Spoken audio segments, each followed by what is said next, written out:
Namaskaram, everybody. My name is Rishi Musti, and welcome to the last day of the Simply History Series 1.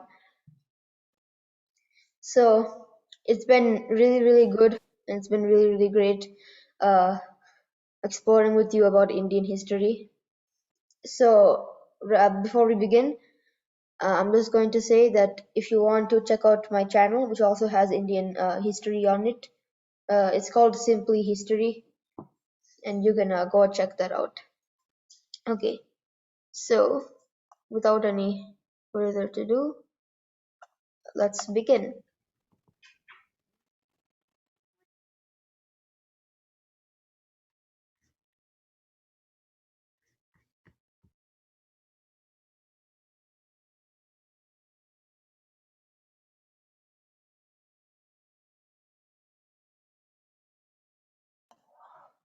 Okay, so today we're going to learn about the golden age of the Gupta Empire. This isn't the only thing we're going to learn, but it's kind of like the main focus because I don't know what else to name this particular era. So on the bottom here, you can say lasted from 280 CE to 500 CE.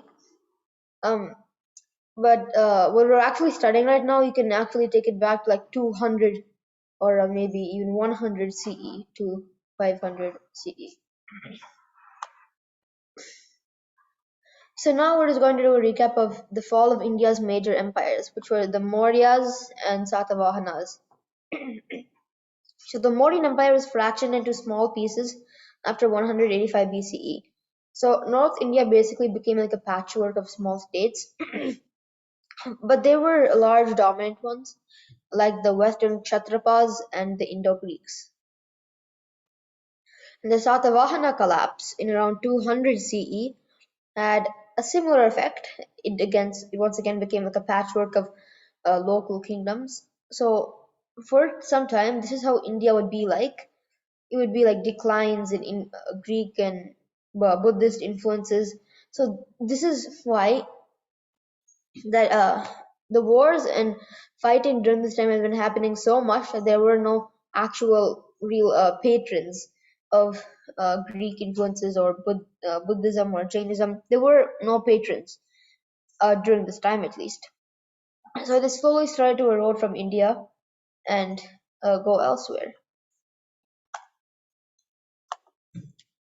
So now we're going to talk about the decline of Buddhist and Greek influences. So after the fall of the Mauryas and Satavahanas, again it became like a local confederation of patchworks. And because they've been fighting themselves for so much, they didn't have time for being like patrons of Buddhism and Greek influences, which is why it slowly started to decay from India. Also, the culture in Bactria, which I was talking about in the last one, how it was like a crossbed for different cultures, religions, and ideas, that was also starting to decline because it was starting to be replaced with more Indian culture, similar to that in Kashmir or North India. Now, it was temporarily revived by the Kushan Empire, where trade flourished. So, the Kushan Empire was a Central Asian Buddhist empire. Although they did tolerate all religions, and although originally from Central Asia, they did expand into India.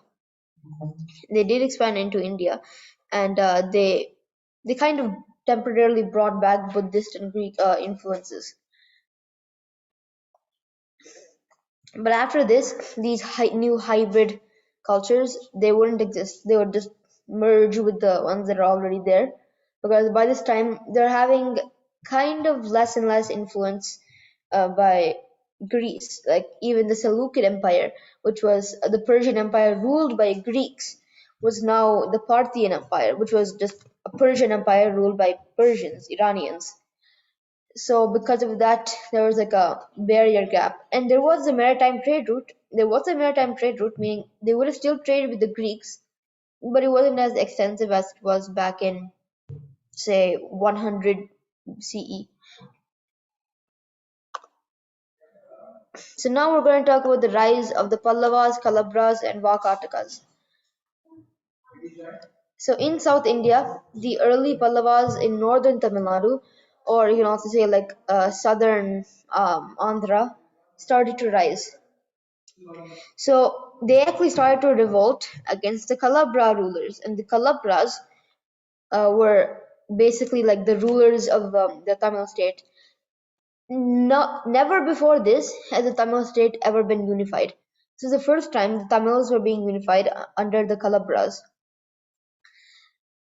Unfortunately, this unification was more of Yeah. it wasn't very popular at the time. So not much is known about the Kalabras. Not much is known because because lack of writing again. We know that they were unlike previous kingdoms who were patrons of art and they had some great emperors.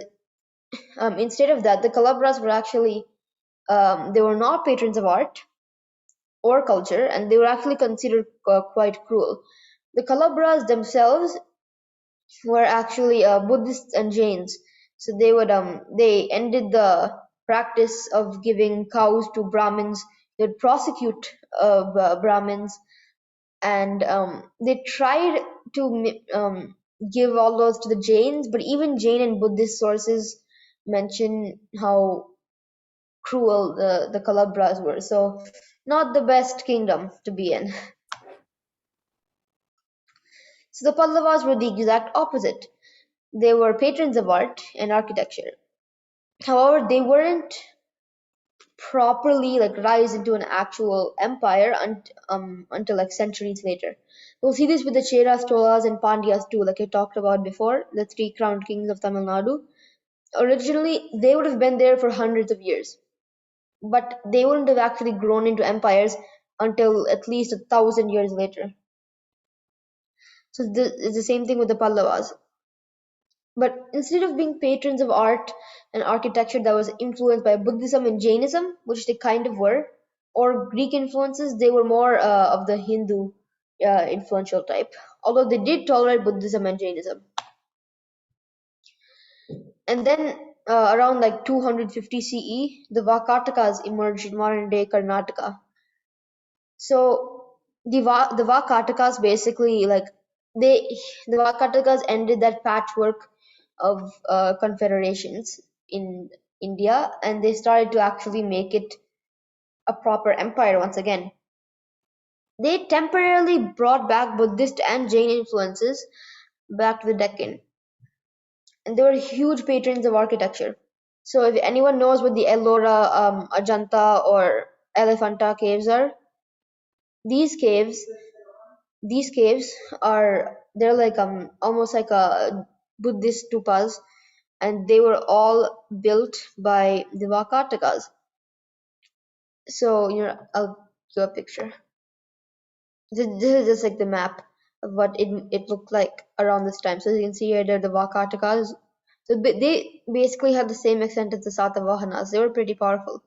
And these are the Kalabras to the south and the Pallavas in northern Tamil Nadu over here. So the Vakatakas were patrons of Buddhism and Jainism. They were responsible for the Ajanta caves and other architectural works. The Pallavas became very prosperous from trade. However, they didn't form an empire like later, like I said. So the Vakatakas, I'm just going to tell you, the first Vakataka king was Vindhya Shakti. It's not mentioned here, but I'm just going to say it. So the first Vakataka king was Vindhya Shakti, and he expanded a little bit, and then he died. Like maybe if you look here, like maybe like just like a very small territory, and then his son Pravarasena, when he became Vakataka king, he extended this territory all the way up to the Narmada river. After his death, the empire split in two. So there was the Vatsagulma branch and the Nandivardhana branch. The Vatsagulma branched ruled in the north, and the Nandivardhanas ruled in the south. However, from now on, I'm not going to actually address the Vatsagulma, Nandivardhana, Vakatakas. I'm just going to say Vakatakas in general because they were both very similar and they were of the same descent. Okay. Now we're going to talk about the main topic of today, the rise of the Gupta Empire. Okay. So in the north, the Indo-Greeks and Western Kshatripas were declining because again the influences were trying to get more and more Indian, so it was trying to go more and more into decline. And again, it split apart, became a patchwork of principalities for a few decades. However, from wait, hello. Oh, okay. Sorry, I couldn't hear my own voice. Okay. So, however, from Pataliputra, Chandragupta, not Chandragupta Maurya, just Chandragupta. Don't get him confused with Chandragupta Maurya. He was just another king named Chandragupta during this time. Oops. Let me go back.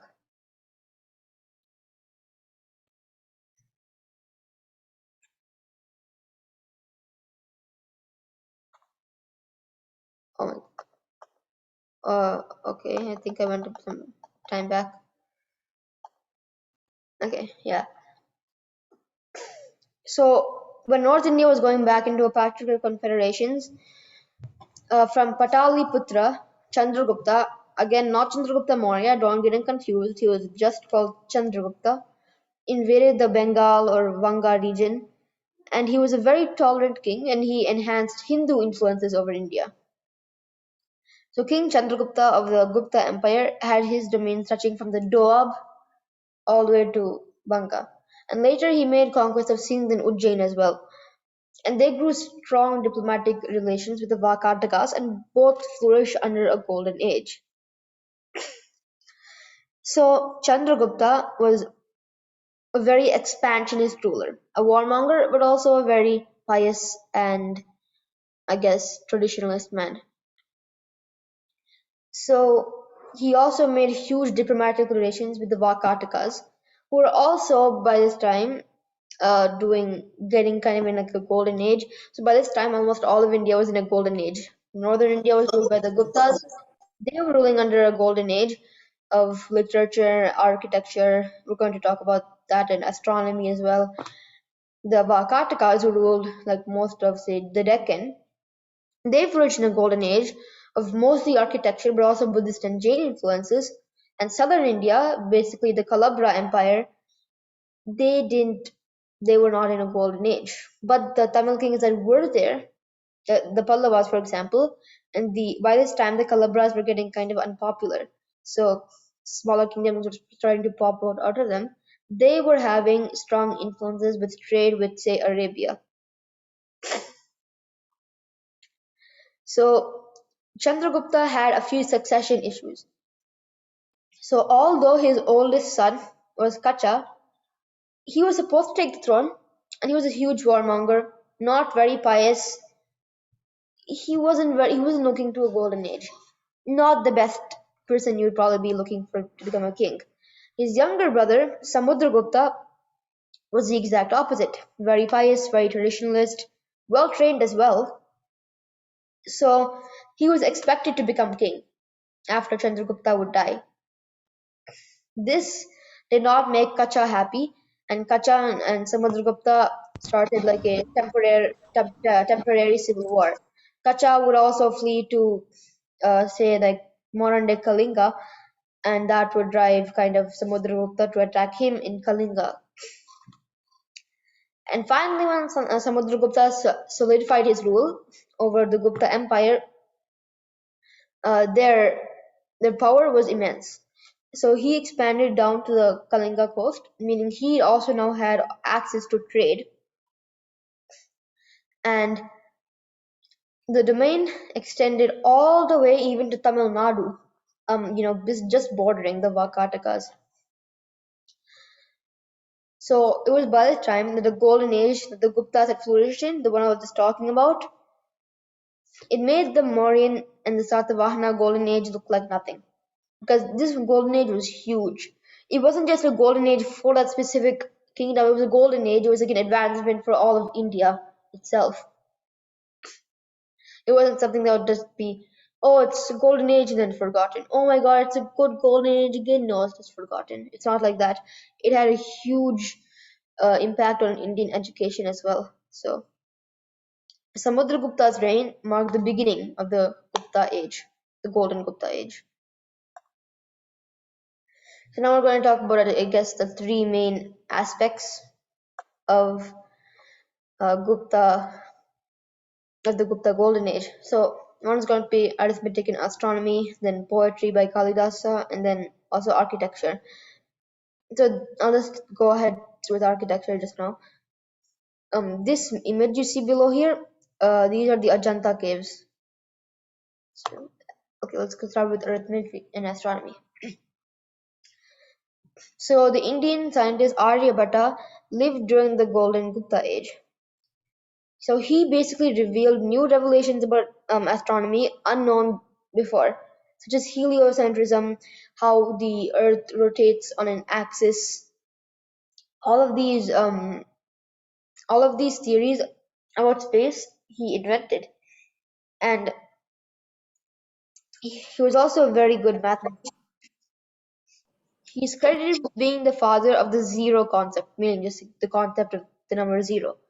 And he created many mathematical theories as well. This includes trigonometry, algebra, squared roots. All of these were invented all by Aryabhatta.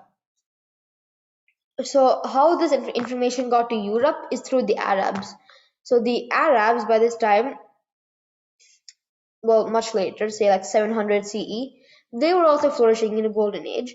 And what they did is they took a lot of Indian history and they kind of build it up on it a little bit, and those theories then later spread to Europe. So again, Aryabhatta was not the only person who studied astronomy and all that. There's also Brahmagupta who lived during like the later time, and he also developed certain mathematical theories. Then there's also poetry and plays by Kalidasa. That includes like Kumarasambhavam, Shakuntala, and the Raghuvamsha. These are the most famous of them. I'm not going to talk too much about him, but he was probably the greatest Indian playwright or author, and he composed the first Indian plays that we actually know of. And he would be a huge influence to later Indian poetry. So Gupta architecture during this time flourished like none other. So during this time, great temples instead of like just like small ones were created. So as you can see here, these are the Ajanta caves. And the Ajanta caves basically depicted like scenes of the Puranas and like Buddha or Mahavira's life. And the Guptas in architecture also had a kind of a similar style. So India was kind of in a golden age during this time, and this would also highly improve like education. And one thing they also did invent, like these are only three aspects, but they also invented other things like plastic surgery as well. Okay, so Samudragupta might have sound like I was talking about Samudragupta before. He might have sounded like a great king, um, but Chandragupta the second, he was undoubtedly the greatest Gupta king, and he ruled at the height of the Gupta Empire. Oops, 1 second. Sorry. Okay, so Chandragupta the second reigned from 375 AD to 415 AD. He was undoubtedly the greatest Gupta king. Under his reign, the golden age of the Guptas in collaboration with the Vakatikas were at its height. Aryabhatta, Kalidasa, they all ruled kind of during his reign. So during his reign, he subjugated the Scythians of, say, Afghanistan and conquered Kashmir. So most of the golden age occurred during his reign. He would later be given the title of Vikramaditya, which would be used by later kings also. He was like a title of emperor almost. He was a grand title that a lot of people wanted. But all good things must come to an end. So the fall of the Vakatakas of Guptas. So around 400 BC, 450 AD, the Vakatakas started to decline. The Pallavas and Chalukyas So the Pallavas, again, I already talked about, so they don't really need much of an introduction. The Chalukyas were like a new kingdom situated in modern-day Karnataka, and they were also invading the Vakatakas. The Chalukyas will also be very important in history. We're going to talk about that later. So by like 500 AD or 550 AD, the Vakatakas were no more. And the Guptas started to decline in 500 CE or AD by invasions from a group of people called the White Huns. They were Scythian in origin, meaning they had Turkic origins, and they ransacked the Gupta cities and captured the Doab region. That's like northern central India kind of. What's worse is internal struggles with the empire were also there. So it was White Huns from outside, and the internal struggles were coming in for power for the throne. And because of this, ultimately the Gupta Empire collapsed. So by 550 CE, the Guptas were replaced by the White Huns in the north. So that okay, that is it. Okay, so right. Okay, yeah, 1 second.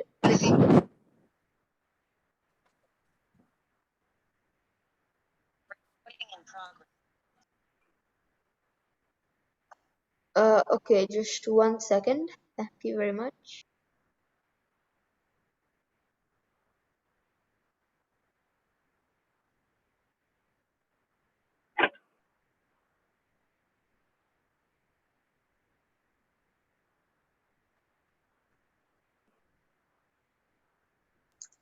Okay, okay.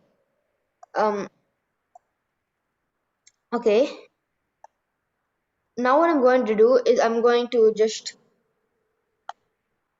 just going to share like again yesterday I shared like a summary of like a video that I made on my Simply History channel a long time ago that covers basically like what we covered.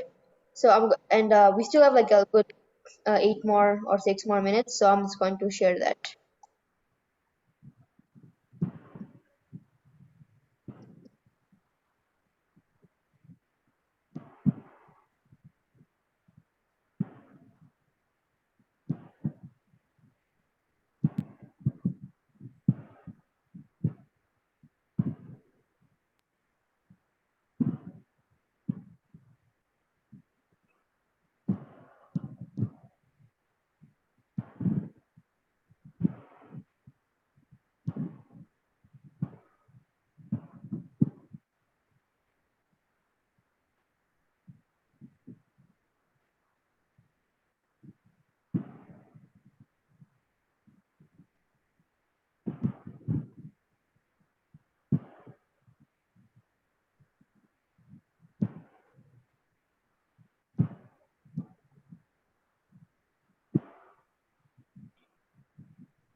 Remain உட்காந்துருக்கான்.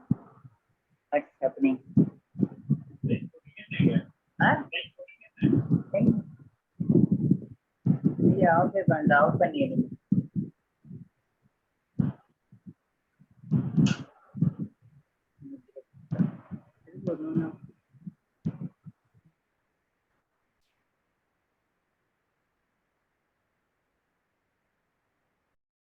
Everywhere. His older brother tried to about the Gupta Empire. I might include some other topics, but let's get started. These monasteries, Gupta's life story was portrayed the throne to his son, who was not the oldest son, but the most capable son, Samudragupta. He did this because he thought that if he died, then his older son and the more incapable son would take over the throne and wreak havoc everywhere. His older brother tried revolting, but Samudragupta easily crushed him. and thus the golden age of the Guptas has started. During and after Samudragupta's reign also, arts, culture, construction, and literature flourished in the Gupta Empire. During Samudragupta's reign, Samudragupta expanded to the south. They might have even come in contact with the Vakatakas. Finally, after Samudragupta's death, Chandragupta II, also known as Vikramaditya, succeeded him. It is believed that Chandragupta II constructed the Iron Pillar of Delhi, which still stands to this day. During this time, the main three important rulers were Chandragupta II, Kumaragupta, and Skandagupta. Around 420 AD, the Gupta Empire reached its extent under Chandragupta II. Chandragupta also issued coins on which his face was featured. During the Gupta age, a man known as Aryabhata's philosophy was very popular in the Indian subcontinent. Aryabhata was an astronomer and mathematician. He introduced many theories such as how the earth rotates around its axis. The Arabs, much later on, also used his philosophy. Around this time, another poet called Kalidasa's arts and work flourished. Some of Kalidasa's works include the Raghu Vamsha. However, around 540 AD, a group of peoples called the Huns, who were from modern-day Pakistan and Afghanistan, raided the Gupta Empire.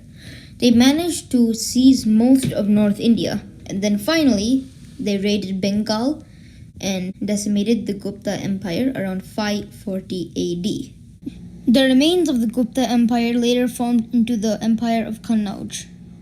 In the south, the Vakataka Empire also declined and was replaced by the Chalukya kingdom. The first important king of the Chalukyas. Okay, so I know the video is not over, but this is all we learned.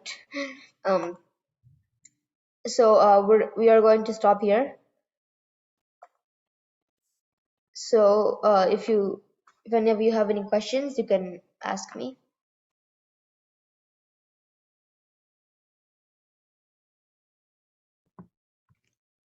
Thank you, Rishi. This concluded the 6-day series of the Bose Simply History series.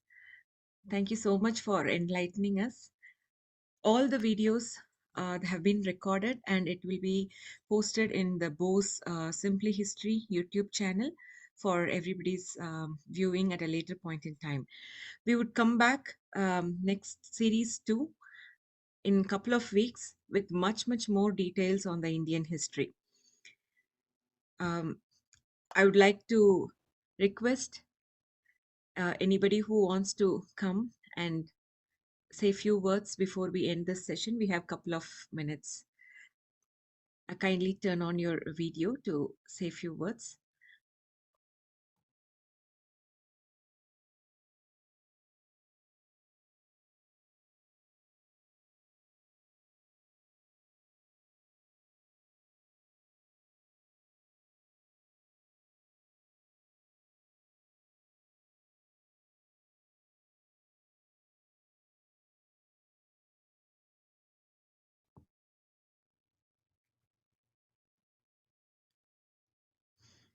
I think while we are there, Rishi, do you want to say a few words on how do you plan to collaborate with the rest of the youth and how you want to take this Simply History forward?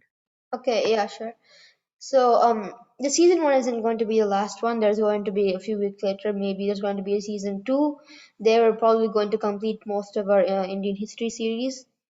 And yeah, we might also do some collaborations over time. So I think this is like a start to that. Awesome. Thanks everybody, and thanks for all the um, updates. The wishes has been given in the chat window as well. Really appreciate everything. So we conclude today's session, and we look forward to seeing you all in the series 2 of the Simply History series by Rishi Musti. Thank you all. Thank you, Rishi. It's a very good job. You're welcome. So if anybody has any I mean, if anybody has any questions, you can stay here. Otherwise, you can all log off. Very nice, Rishi. Thank you. You're welcome.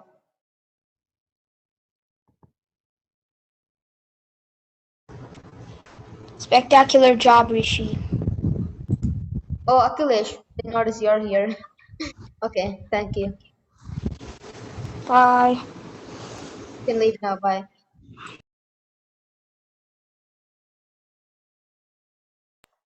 So, are there any more questions?